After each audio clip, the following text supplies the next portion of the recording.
जो कम्यूटेटर है हमारा, कम्यूटेटर करता है एसी को डीसी में कन्वर्ट और डीसी टू एसी कन्वर्ट करने का कार्य करता है हमारा कम्यूटेटर। जो हमारी कम अक्षमता की मशीनें होती हैं उसकी बॉडी कास्ट आयरन की बनाई जाती है तथा अधिक अक्षमता की मशीनों के लिए बॉडी स्टील की बनाई जाती है। आज का हमारा टॉपिक है डीसी मशीन के भागों का अध्ययन तथा उसके टर्मिनल की पहचान करने की कोशिश करना। जो हमारी डीसी मशीन होती है उसके मुख्य रूप से 3 भाग होते हैं, स्टेटर, रोटर तथा कम्यूटेटर। जो स्टेटर है वो मशीन का स्थिर रहने वाला भाग होता है, रोटर मशीन का घूमने वाला भाग, और जो कम्यूटेटर है हमारा, कम्यूटेटर करता है एसी को डीसी में कन्वर्ट और डीसी टू एसी कन्वर्ट करने का कार्य करता है हमारा कम्यूटेटर। उसके बाद में जो हमारा स्टेटर है उसके कुछ और भाग हैं। जो हमारे ये है बाह्य आवरण है, इसको हम बोलते हैं योक अथवा बॉडी। योक अथवा बॉडी कास्ट आयरन अथवा स्टील की बनी हुई होती है। जो हमारी कम अक्षमता की मशीनें होती हैं उसकी बॉडी कास्ट आयरन की बनाई जाती है तथा अधिक अक्षमता की मशीनों के लिए बॉडी स्टील की बनाई जाती है, क्योंकि स्टील के अंदर मैग्नेटिक फ्लक्स लीकेज बहुत ही कम होता है और वो मैग्नेटिक फ्लक्स का एक अच्छा चालक है। जो हमारे योक अथवा बॉडी है इसका क्या कार्य होता है, मैग्नेटिक फ्लक्स को मार्ग प्रदान करने के लिए इसका कार्य होता है। योक अथवा बॉडी के बाद में जो हमारा नीचे का पार्ट है इसको हम बोलते हैं बेस प्लेट। बेस प्लेट का कार्य होता है मशीन को पोजीशन के ऊपर सेट करने के लिए। जब हम मशीन को लोड के साथ कनेक्ट करते हैं तो हमारी मशीन हिले डुले ना, उस चीज के लिए बेस प्लेट का प्रयोग किया जाता है इसके फाउंडेशन पर सेट करने के लिए। उसके बाद में आता है टर्मिनल बॉक्स। टर्मिनल बॉक्स का कार्य होता है डीसी मशीन के अंदर इनपुट अथवा डीसी मशीन से आउटपुट लेने के लिए इसका प्रयोग किया जाता है। डीसी जनरेटर के अंदर हम टर्मिनल बॉक्स से इलेक्ट्रिकल आउटपुट लेते हैं और डीसी मोटर के अंदर टर्मिनल बॉक्स की सहायता से इलेक्ट्रिकल इनपुट देते हैं। ठीक है। जो हमारे टर्मिनल होते हैं वो हमारे ब्रास के बने होते हैं। ब्रास के इसलिए बने होते हैं क्योंकि ब्रास की डाइलेक्ट्रिक स्ट्रेंथ अधिक होती है, उसकी सहन करने की क्षमता भी अधिक होती है, टेम्परेचर सहन करने की, और एक विद्युत का अच्छा चालक है। ठीक है। उसके बाद में है ये होता है हमारा आई बोल्ट।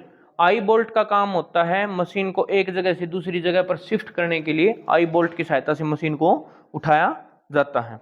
उसके बाद में हमारी मशीन के पार्ट आ गए पोल। ठीक है।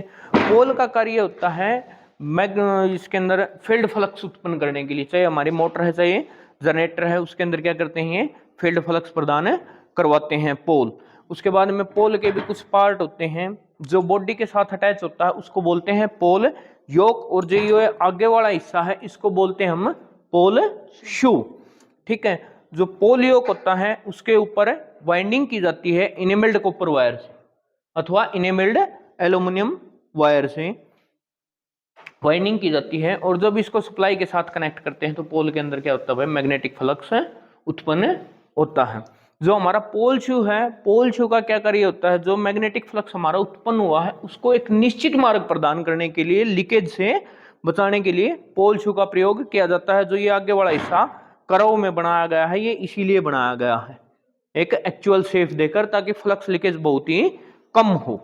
जो हमारे पोल होते हैं ये सिलिकॉन स्टील की पत्तियों से मिलकर बने हुए होते हैं। उसके बाद में हमारा नेक्स्ट है रोटर। ये क्या है, डीसी मशीन का घूमने वाला भाग होता है, इसको बोलते हैं आर्मेचर। ये हमारी शाफ्ट और बैक साइड में लगा हुआ है कम्यूटेटर। जो हमारी शाफ्ट है वो माइल्ड स्टील की बनी होती है। शाफ्ट का कार्य होता है मशीन के अंदर यदि जनरेटर है तो इसकी सहायता से हम क्या करते हैं, मैकेनिकल इनपुट देते हैं जनरेटर को, और यदि मोटर है तो इससे मैकेनिकल आउटपुट प्रदान करते हैं शाफ्ट की सहायता से। जो हमारा आर्मेचर है इसके अंदर भी इनेमल्ड कॉपर वायर से वाइंडिंग की जाती है। जो हमारा कम्यूटेटर का ये उभरा हुआ हिस्सा है इसको बोलते हैं राइजर। राइजर का कार्य क्या होता है, हमारी जो आर्मेचर के अंदर हमने वाइंडिंग की है उसके जितने भी कनेक्शन निकलते हैं कम्यूटेटर के ऊपर करते हैं, वो कहाँ पर किए जाते हैं, राइजर के ऊपर किए जाते हैं। इसको बोलते हैं कम्यूटेटर सेगमेंट। जो हमारे कम्यूटेटर के सेगमेंट है ये कॉपर के बने हुए होते हैं तथा वी शेप के अंदर डाले जाते हैं। वी शेप के अंदर डालने का मेन रीजन क्या है, जब हमारी मोटर चलती है, मशीन चलती है, तो उसके अंदर जो अपकेंद्रीय बल उत्पन्न होता है, उस अपकेंद्रीय बल के कारण ये बाहर ना निकले, इसलिए इन्हें वी शेप में डाला जाता है। ठीक है, ये जो कम्यूटेटर के सेगमेंट है, इसके बीच में अब्रक अथवा माइका का इंसुलेशन लगा हुआ होता है, ताकि आपसरी में शॉर्ट ना हो। जो हमारा इंसुलेशन लगाया जाता है उसका साइज 1 mm होता है। कितना होता है? 1 mm बीच में जो इंसुलेटर लगा हुआ होता है। उसके बाद में है हमारे मशीन के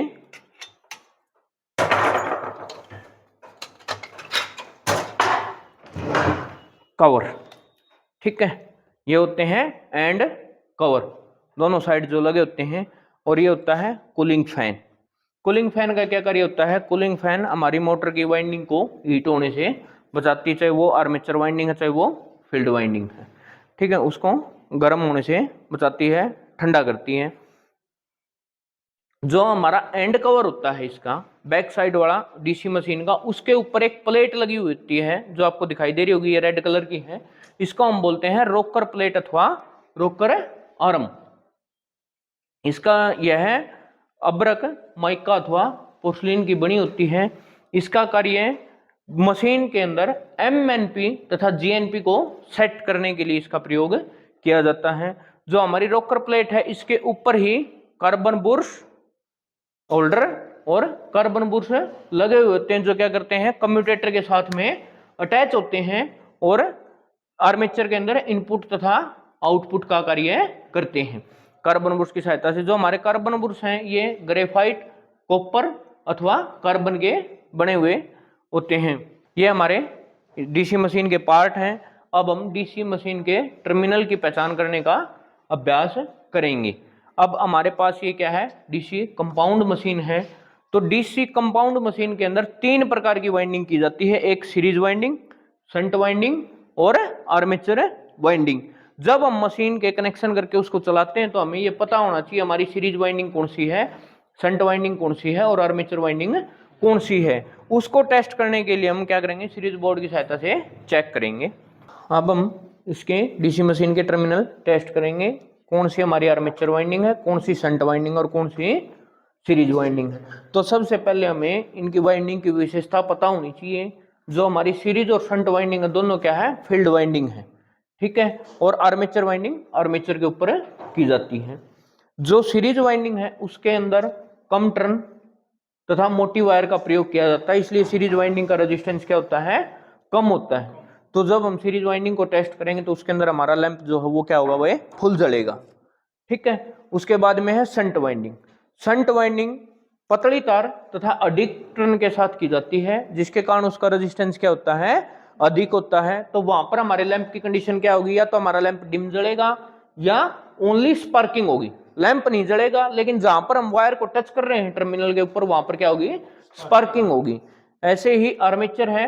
आर्मेचर के अंदर भी कम टर्न तथा मोटी वायर से वाइंडिंग की जाती है, तो आर्मेचर का रेजिस्टेंस भी क्या होगा? कम होगा। आर्मेचर पर भी लैंप फुल जलेगा।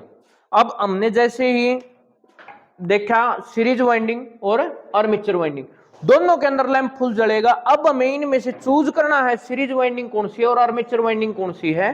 तो वो करने के लिए हम क्या करेंगे? एक कार्बन बुर्श को निकाल देंगे। तो जो हमारी आर्मेचर वाइंडिंग होगी, उसके अंदर हमारा लैंप क्या होगा भाई? ऑफ होगा। अब चेक करते हैं एक बार, देखो। अब इसके टर्मिनल टेस्ट करते हैं। ये लगाएंगे।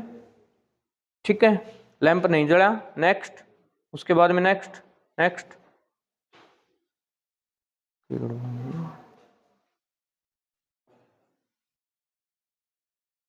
अब ये देखो, किसी पर भी लैंप नहीं जल रहा, लेकिन बिल्कुल ध्यान से देखेंगे तो यहाँ पर क्या हो रहा है? भाई स्पार्किंग हो रही है। यदि स्पार्किंग हो रही तो हमारी क्या है? ये शंट वाइंडिंग है। शंट वाइंडिंग का पता चल गया। अब उससे नेक्स्ट चलेंगे, इस पे लगा के देखेंगे, सभी पे टच करेंगे। यहाँ पर क्या हमारा लैंप फुल जल गया है। तो यहाँ पर हमारी एक वाइंडिंग के वायर है, लेकिन हम ये नहीं कह सकते भाई ये हमारी आर्मेचर वाइंडिंग है या सीरीज वाइंडिंग है। इससे पहले हम दूसरी भी टेस्ट करते हैं। एक ही हमारी वाइंडिंग है। अब हमें कंफर्म करना है आर्मेचर वाइंडिंग कौन सी, सीरीज वाइंडिंग कौन सी। तो क्या करेंगे? एक कार्बन बुर्श को निकाल देंगे। इसके अंदर से कार्बन बुश को निकाला। आप चेक करते हैं, अभी देखो इसमें लैंप जल रहा है तो ये हमारी क्या है, सीरीज वाइंडिंग है। नेक्स्ट चेक करते हैं, इसके अंदर लैंप नहीं जल रहा है तो ये हमारी क्या है, आर्मेचर वाइंडिंग है। Thank you sir.